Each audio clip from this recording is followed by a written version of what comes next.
This is a personal favorite here, okay? Imagine the fusion dessert of your dreams.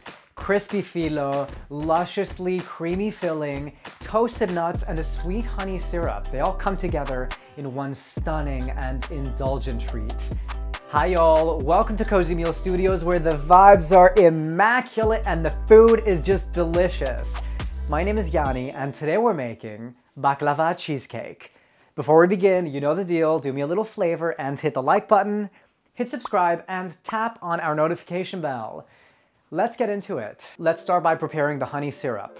In a small saucepan over medium heat, add together the water, granulated sugar, honey,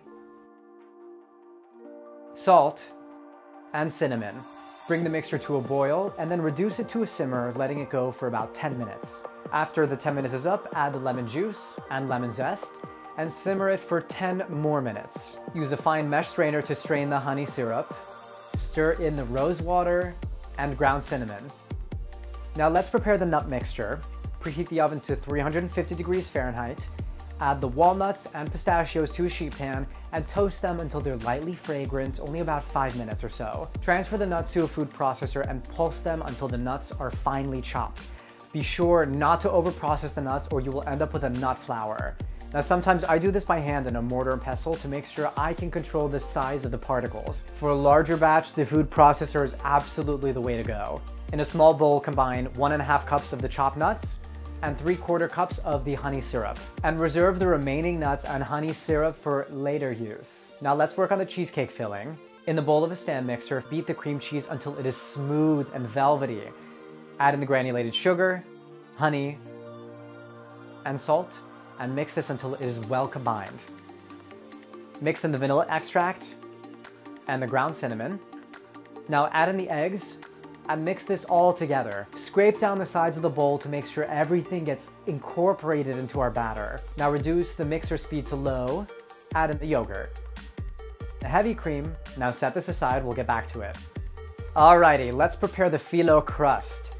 Grease an 8-inch springform pan that is at least 3 inches high. Wrap the bottom of the pan with aluminum foil, forming a tight seal to prevent the water from the bain-marie from seeping into the cheesecake. Brush a phyllo sheet with butter, fold it in half, and line the inside of the springform pan with it. While working with phyllo sheets, make sure to keep them covered with a damp towel to prevent them from drying out. I have made this mistake before, learn from me. You do not want to be working with sad, dry, torn phyllo. Repeat this with about 10 more phyllo sheets until the entire sides and the bottom of the pan are covered. Spread half of the nut mixture to the bottom of the springform pan and press down with a spoon. Now top this with the cheesecake mixture. Add the remaining half of the nut mixture to the top and gently fold the edges of the overhanging phyllo dough onto the cheesecake center. Transfer the roasting pan to the oven and fill this larger pan with hot water until it comes halfway up the sides of the springform pan.